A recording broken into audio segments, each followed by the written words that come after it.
Ito ang alaga namin ibon. Yan.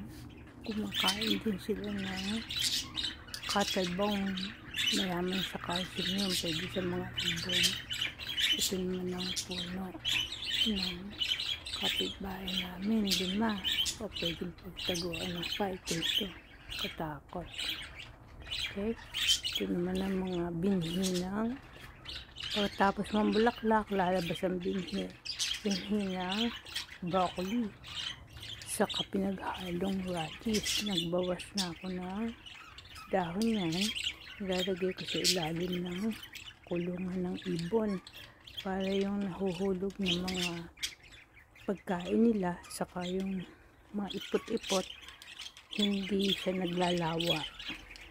Saka pwede nyo ilagay na sa paso pag-ipon ng compost, tapos tatakpan niya ng lupa. Pwede na rin tamnan yan, mga puno o kaya mga vegetable.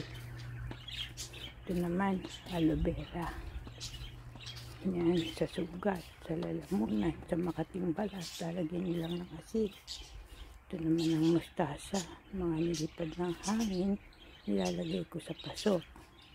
Ito naman ang carrots at pakwan, yan nag-uumpisa ng mabuhay. Yan ang mga carrots, yan. May mga tinanim pa ako dyan pakwan. Okay, be sure to click subscribe to watch my old and upcoming videos. Bye.